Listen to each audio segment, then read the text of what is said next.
কিরে দালাল, আবার আমাদের মনে করেছিস?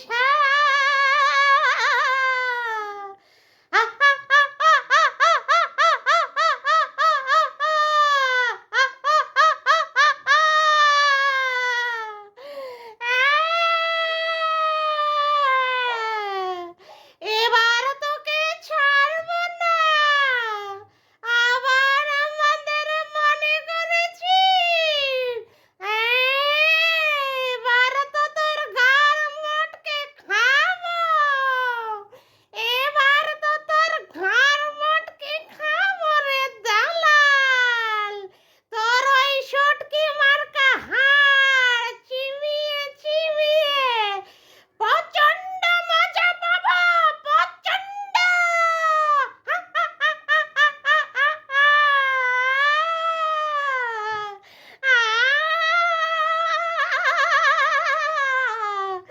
আবার বলছিস অশরীরী আত্মা, এবার তোর কি হবে রে দালাল? ওরে দালাল, তোকে তো এবার খাবো, হাড় খাবো, মাংস খাবো, তার মুন্ড নিয়ে খেলা করবো।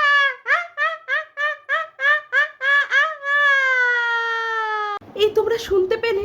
ওরা ডাকছে দালালকে, ওরা ডাকছে, ওরা ডাকছে দালালকে। আমি ভয় পাচ্ছি, আমি ভয় পাচ্ছি, আমি ভয় পাচ্ছি। দালালের কি হবে? দালালের কি হবে? আবার ওই অশরীরী আত্মাটা ডাকছে, আবার ওই অশরীরী আত্মাগুলো ডাকছে। দালালের তাহলে কি হবে? এই এই দালালকে কেউ বাঁচাও, বাঁচাও, বাঁচাও, বাঁচাও। হ্যালো বন্ধুরা, কেমন আছো তোমরা সবাই? আশা করি তোমরা সবাই ভালো আছো। ভগবানের কৃপায় যে যেখানে আছো ভালো থেকো, সুস্থ থেকো, এই কামনাই করি। মামনের মনের কথা তো তোমাদের সকলকে সুস্বাগতম। আমিও খুব ভালো আছি। আবার আরেকটি নতুন কন্ট্রোভার্সিয়াল ভিডিও নিয়ে তোমাদের সামনে চলে এসেছি। আজকে দালাল বিকালবেলায় কি করেছে? আবার ওই ডাস্টবিনের চ্যানেল থেকে হওয়া দুটো অশরীরী আত্মাকে ডেকে দিয়েছে। অশরীরী আত্মাদের ডাকলে তো অশরীরী আত্মারা চলে আসবেই। বলছি হুড়কোটা তো ভালোই ঢুকে রয়েছে দালাল, কেন শুধু শুধু মিছি মিছি আবার ওই অশরীরী আত্মাদের ডাকছিস? তোর কি প্রাণে কোনো ভয় নেই রে? অবশ্য ভয় কি করে হবে, তুই তো নিজেই একটা অশরীরী আত্মা। যা তোর চেহারা ছিঁড়ি আর যা তোর ওই মানে কি বলবো কথাবার্তা, তাদের অশরীরী আত্মাদের দেখে তুই কতটা ভয় পাবি তা নিয়ে আমার সন্দেহ আছে।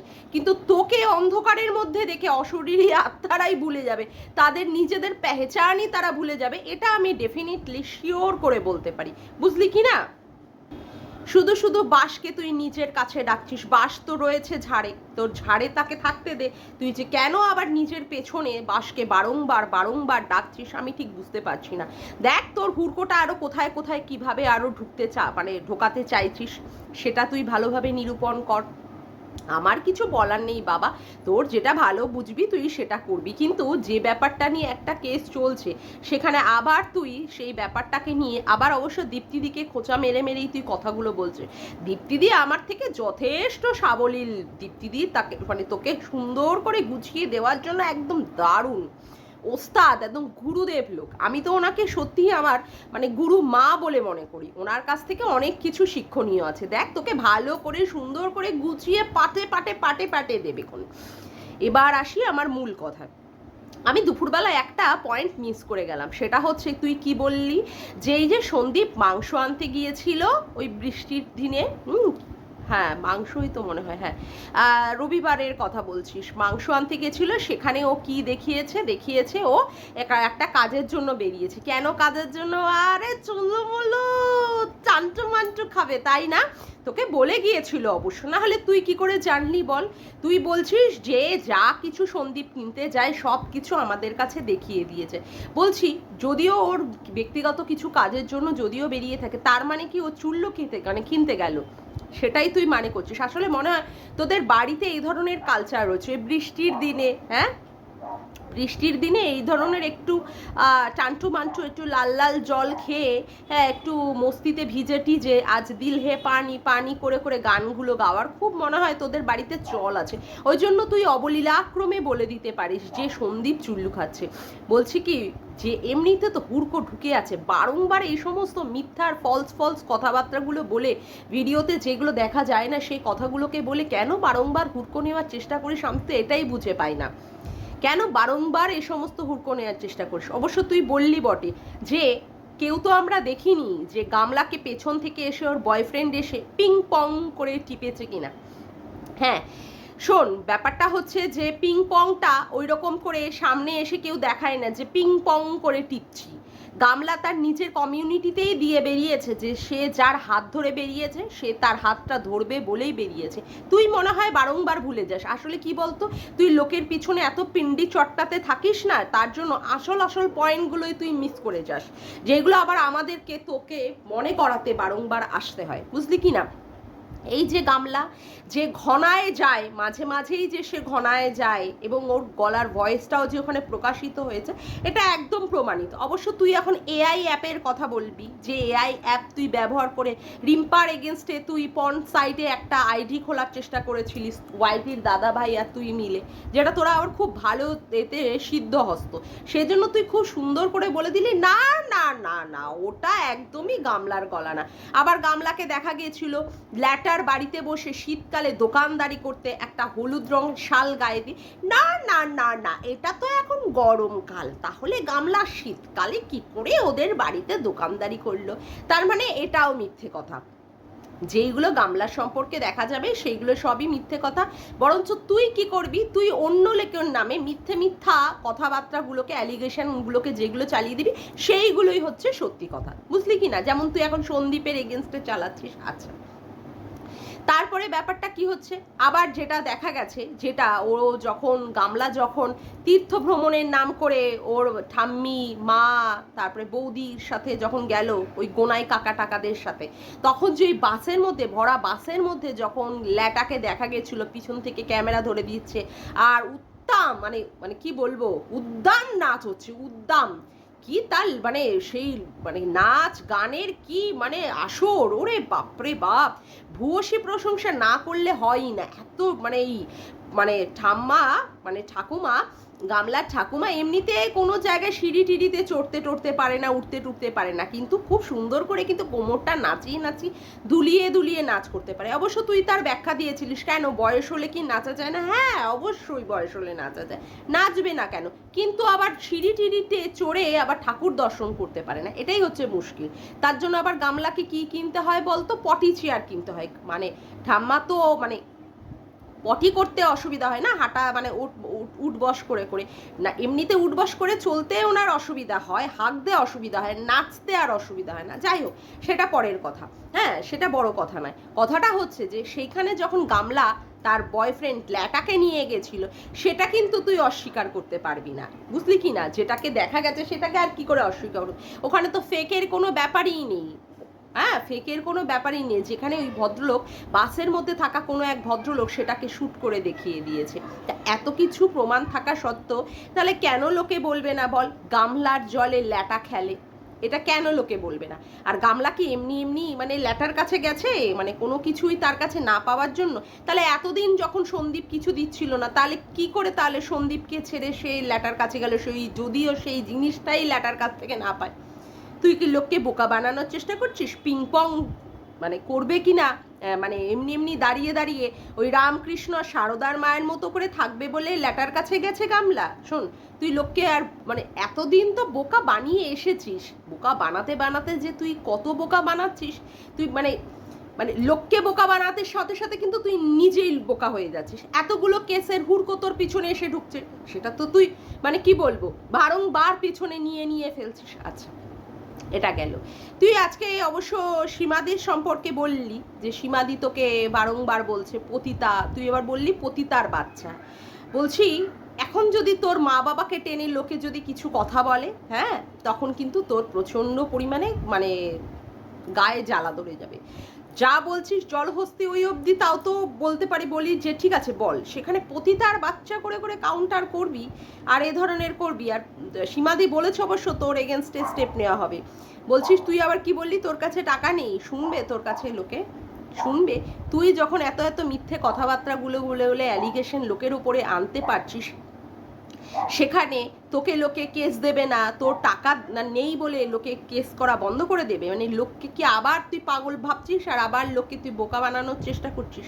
তুই বললি বটে যে হাইকোর্টের উকিল পাওয়া যায়, সুপ্রিম কোর্টেও নাকি উকিল টুকিল পাওয়া যায়। আমি অবশ্যই এই সমস্ত কিছু জানি না। দেখ যে সমস্তগুলো তুই করছিস, এই যে সন্দীপের এগেনস্টে বলছিস, সন্দীপ নাকি বর্ষার দিনে নাকি মাল কিনতে গেছে, মানে তুই মানে একদম শিওর শট জেনেই বলছিস, মানে মদের বোতল কিনতে গেছে, উল্লু খেয়ে, মানে সরি চুল্লু খেয়ে উল্লু হয়ে থাকবে। তা দেখ এটা যদি তুই প্রমাণ করতে পারিস তাহলে তো তোরই ফায়দা, আর যদি প্রমাণ না করতে পারিস তাহলে তো আবার একটা হুড়কো ঢুকবে, তাই কি না? আচ্ছা, এবার তুই বললি যে সন্দীপদের বাড়িতে নাকি সন্দীপের বাবাকে নিয়ে নাকি ওরা একসাথে খায় না। আজকের ব্লগ ভিডিওটাতে তোর দেখে প্রমাণ হয়ে গেছে তো যে সন্দীপের বাবাকে নিয়ে ওরা একসাথে খায়। কখন যে কি কথা বলিস তুই, একদম মূর্খ আকাঠ মাগি, বুঝেছিস তো? তোর মাথায় কোনো ওই ভুসি ছাড়া, আদৌ আবার ভুসিটাও আবার আজকাল আবার খুব মানে দামি জিনিস হয়ে যাবে যদি তোকে বলি তোর মাথায় ভুসি আছে। আদৌ যে ওখানে কি ছাইপোড়া কি আছে সত্যি মানে দেখার বিষয়বস্তু। তুই আগের দিনই কি বললি, মানে এই দুপুরবেলা না বিকাল না সকালবেলার ভিডিওতে ওর বাবাকে দিয়ে ওরা খাটিয়ে খাটিয়ে এত খাটিয়ে খাটিয়ে মারছে যে এরপর না খাটেই উঠে যায়। আবার রাতের মানে বিকালবেলার ভিডিওটাতে কি বললি, সন্দীপের বাবা নাকি কোনো কাজই করে না, ঠ্যাং তুলে শুধু খায়, এই সোফার মধ্যে বসে এই চেয়ারের মধ্যে বসে খায়। কখন কি বলিস বলতো? মাথা কি মোটা নাকি? মাথার মধ্যে কি সত্যি আকাল বা ঘিলু বলে কি কোনো বস্তু নেই? না, নেই। সেই জন্যই তুই এই ধরনের কাজগুলোই করতে পারিস। হ্যাঁ, সেখানে তুই কি বললি ওর বাবা বসে বসে খাচ্ছে, মানে কখন যে ওর বাবাকে তুই দেখিস প্রচুর পরিশ্রম করতে, কখন যে আবার কাজ করতে দেখিস না, মানে তুই নিজেই জানিস না কোন কথাটা বলে তুই কন্ট্রোভার্সি করবি। আসলে পুরো মাথা মোটা, তুই পুরো তার কাটা। যাই হোক, তারপরে আবার কি বললি সন্দীপের মা নাকি গতকালও নাকি মাংস দিয়ে আলু দিয়ে খেয়েছে, আজকেও নাকি ওই কি বলে যেটাতে ডিম কষার সাথে আলু দিয়ে করেছে সেটাও খেয়েছে, আবার দুপুরবেলায় খেয়েছে, রাতের বেলায় খেয়েছে। শোন, আমি তোকে একটা কথা বলি, মূর্খ তারকাটা মহিলা, সুগারের পেশেন্টদেরকে কার্বোহাইড্রেট ডাক্তার এমনিও বলে যে কিছু কিছু ক্ষেত্রে কার্বোহাইড্রেট নিতে হয়, কারণ সুগার একেবারেই যদি কমে যায় তাহলে কিন্তু সুগার ফল করে যেতে পারে। সেই জন্য মাঝে মধ্যে এক আধটা আলু খাওয়া যায়। তুই হয়তো জানিস না, আজ হয়তো বা শিলা দেবীর সুগারের লেভেলটা হয়তো বা অনেকটা কমে আছে, হ্যাঁ, বা চেক করে উনি সেইভাবে বুঝেছেন, তার জন্য উনি আলুটা খাচ্ছেন। মানে কি বলবো, কোন লেভেলের এই কন্ট্রোভার্সি করে, কোন লেভেলের প্রত্যেকটা সময় ভুল ভাল যুক্তি দিয়ে, যেখানে কোনো কিছুই মানে ওর যুক্তিটা গ্রাহ্য হয় না। এমনভাবে দেখাচ্ছে বাপরে বাপ যে মানে সন্দীপরা নাকি ওর বাবার মানে যত্নই নেয় না। এত চিন্তা যদি মানে এত চিন্তা তোর মনের মধ্যে, তুই আগে নিজের স্বামীর যত্নটা ঠিকঠাকভাবে নিস। ওই পাঁঠাটা এসে তোর পাশে বসে বসে শুধু মোবাইল টেপে, আর তুই বসে বসে ভিডিও করেই যাস। সময় দিস তোর পাঁঠাটাকে। সারা সপ্তাহে একটা মাত্র দিন, সেই দিনটার মধ্যে তুই ওর পাঁঠাটাকে দিয়ে তোর যত ধরনের কাঁচা, তোর নাইটি থেকে তোর মানে ইনার ওয়্যার থেকে তোর বিছানা চাদর থেকে সব হুডি থেকে সব বসে বসে ওই পাঁঠাটাকে দিয়ে কাচাস। আদৌ তুই পাঁঠাটা সেইভাবে সেবা যত্ন করিস? আমি তো ছেড়েই দিলাম তোর শ্বশুর শাশুড়ির কথা, যে তাদেরকে তুই সেবা যত্ন করিস না সে তো দেখাই যায়। আদৌ তুই তোর পাঁঠাটার সেবা যত্ন করিস? এক কাপ চা দিতে গিয়ে কি মুখটাই না করেছিলিস। এই যে মানে যেদিন ছুটির দিনগুলো থাকে, একদিনের জন্য তুই কোনো সময় ব্রেকফাস্ট রান্না করে তোর পাঁঠাটাকে দিয়েছিস খেতে, ভেরু পাঁঠাটাকে? না। কিন্তু লোকের ব্যাপারে নিয়ে তুই কন্ট্রোভার্সি করে যাস না, করতে বসে যাস। হ্যাঁ, সেটা আমরা খুব ভালো মতোই জানি। কি সুন্দর বলছিস গামলাদের বাড়িতে নাকি কাজের লোক। কোনো দিনই আমরা দেখলাম না গামলাদের বাড়িতে কোথায় ওখানে কাজের লোক, মানে তোকে মিথ্যে কথা বলে বলে চড়িয়ে চড়িয়ে বলতে হবে সন্দীপদের বাড়িতে নেই অথচ গামলাদের বাড়িতে আছে। এই সমস্ত মিথ্যে কথাগুলো বলে বলে নিজের পিছনে যে আর কত হুড়কো তুই নিতে চাইছিস আমি জানি না। তোর বড় বা কি করে তোকে অ্যালাউ করে যে এরকম মিথ্যে মিথ্যে কথা বলে বলে ভিডিও করার জন্য? এইগুলোর নাম কন্ট্রোভার্সি নয়। ভিডিও টু ভিডিও কথা হবে, যেখানে ভিডিওতে যা দেখা যাবে সেইটুকু নিয়ে কথা হবে, কিন্তু তুই তো আবার সেইগুলো কথা বলতে পারিস না, তোর তো ভিডিওর বাইরে গিয়েই কথা বলতে হবে। কি অবাক কাণ্ড, আমি সত্যিই বুঝে পাই না। আবার কি বললি সন্দীপ উপকার করেছে, সন্দীপ নিজে বলেছে উপকার করেছে। এই যে এই গোটা সারাটা দিন ধরে যে চার্জ নেই, মানুষ এখন মোবাইল ছাড়া একেবারেই অন্ধ। মোবাইল এমন একটা এমার্জেন্সি জিনিস যে মানে অল টাইম মানুষের শুতে গেলেও তার মোবাইলটা এখন এতটাই দামি। সেখানে সন্দীপ তার নিজের বাড়িতে সেখানে বসে চার্জ দিয়ে দিচ্ছে, সেখানে তুই কি বললি? ও মাগো, সন্দীপ কি বড় উপকার করছে। না, এটা আর কোনো উপকারের মধ্যে পড়ে না।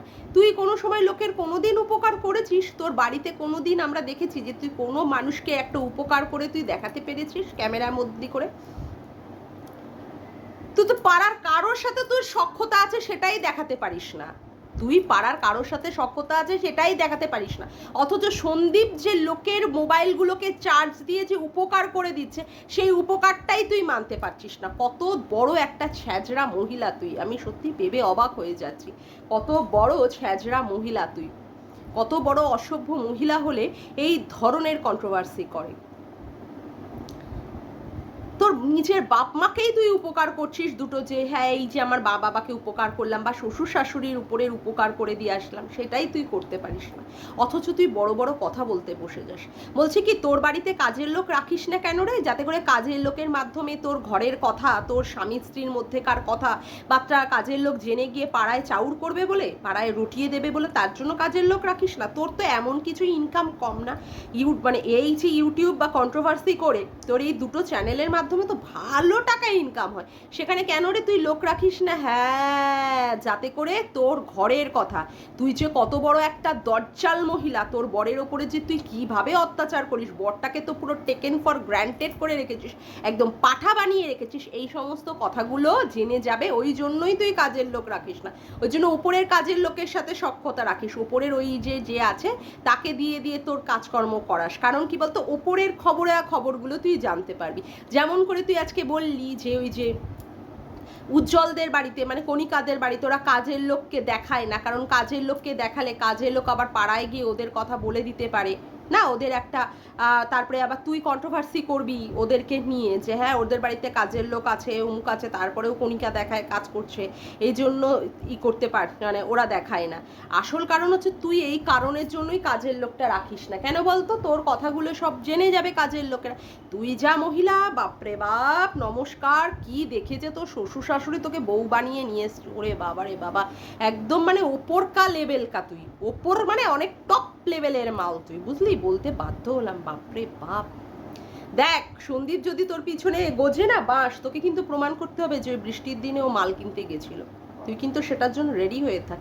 আর ওই যে অশরীরী আত্মাদের ডাকলি আবার চলে আসবে, তারা, তুই কি ভাবছিস সেই উজ্জ্বল কণিকাদের যে কেসটা সুপ্রিম কোর্টে গেছে সেখান থেকে তুই ছাড় পেয়ে যাচ্ছিস? হ্যাঁ, জাস্ট সামার ভ্যাকেশনটা চলছে, সামার ভ্যাকেশনটা গেলে আবার তোর পিছনে আবার ওই অশরীরী আত্মারা পড়ে যাবে, যেইভাবে এর আগেও পড়েছে। ওই জন্য তো তুই আবার ডাকছিস, তুই কি ব্যাকফায়ার করেছিস মাই, তাই নাকি? তার জন্য তারা আর আসছে না? ও মা গো মা, কত সাহস তোর, অশরীরী আত্মাদের সাথেও তুই লড়াই করে যাস, বাপরে বাপ, হ্যাটস অফ তোকে, একদম অন্য লেভেলের মানুষ তুই। আসলে এই গ্রহের মানুষ না মনে হয়, তো যা পাওয়ার তুই দেখাস সত্যি মনে হয় কোনো এলিয়ান হবি।